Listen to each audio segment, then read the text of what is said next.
Good evening, everyone. I'd like to talk to you about the allure of comfort and the subtle grip of device addiction. Comfort is one of the most sought after states in human life.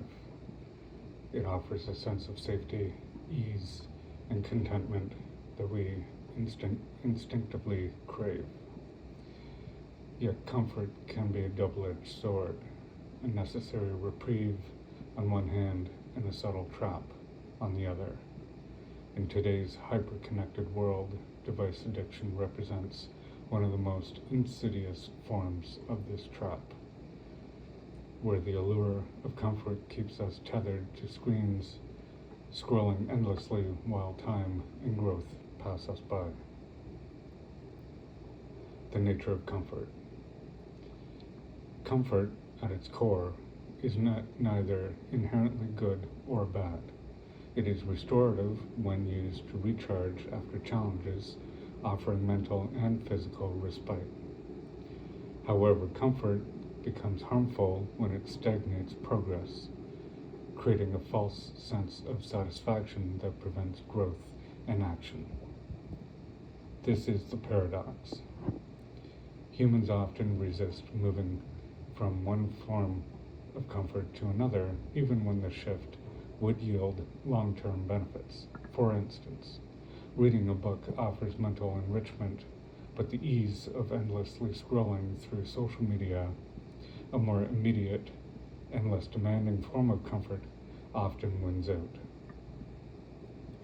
This choice is rarely conscious. It stems from the subtle, almost hypnotic pull of the digital world.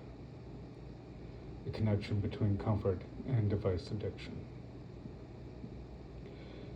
Device addiction exemplifies how comfort can become a trap.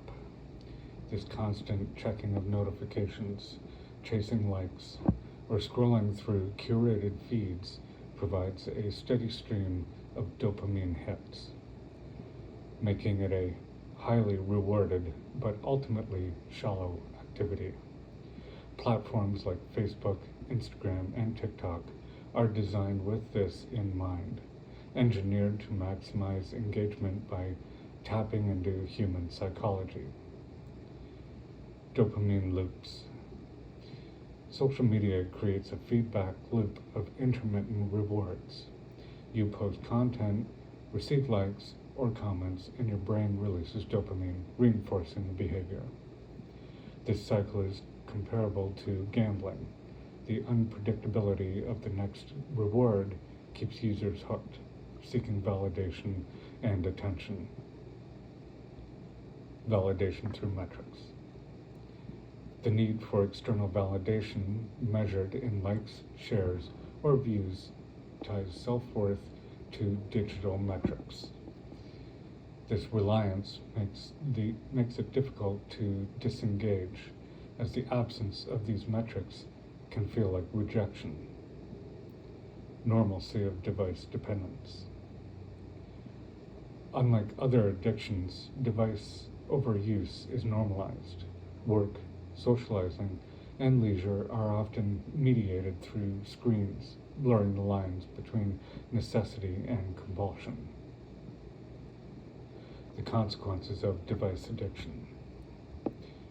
The subtlety of device addiction makes its consequences difficult to detect until they are deeply ingrained. Some of the most common effects include mental fog. Constant digital stimulation can erode focus and the ability to engage deeply with tasks or ideas. Emotional drain. The curated nature of social media fosters comparison, leading to feelings of inadequacy or anxiety.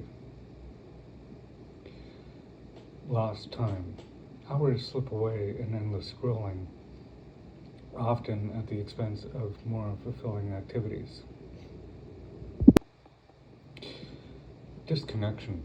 Paradoxically, devices intended to connect people can create emotional distance as users become more focused on virtual interactions than real-world relationships.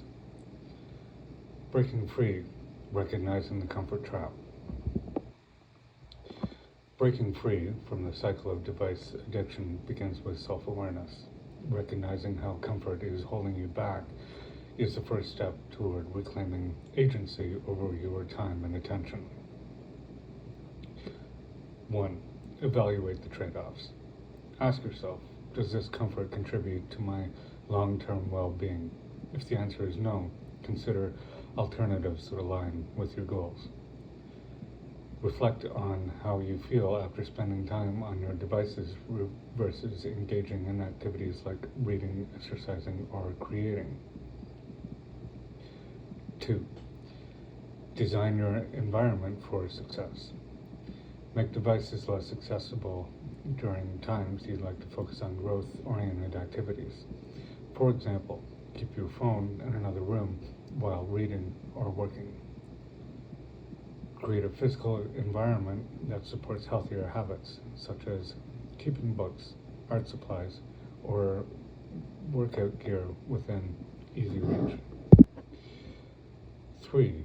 Implement small, consistent changes. Replace mindless scrolling with intentional, incremental actions. Start with 10 minutes of reading before picking up your device, gradually increasing this time as it becomes a habit. 4. Redefine validation. Shift your focus from external metrics to internal growth. Celebrate personal achievements such as finishing a book or mastering a skill rather than seeking validation through likes and shares. 5. Limit dopamine triggers. Turn off non-essential notifications, uninstall particularly addictive apps, or use grayscale mode to make your device less visually stimulating. Schedule specific times for social media use to create boundaries and regain control. The importance of embracing discomfort. Growth lies in the ability to embrace discomfort. Struggle and effort, far from being enemies of comfort, are the catalyst for lasting fulfillment. By stepping away from the superficial ease of devices, we open ourselves to deeper forms of satisfaction. The pride of learning, the joy of meaningful connection, and the serenity of being fully present. This doesn't mean rejecting comfort entirely, but rather redefining it. The comfort we're striving for is one that comes from a life well lived, where temporary struggles lead to lasting rewards. It's the comfort of knowing you are growing, evolving, and moving forward to your greater good. A call to action. Device addiction is not inevitable. By recognizing the trap of shallow comfort, we can reclaim our time and attention, directing them toward pursuit that truly matters.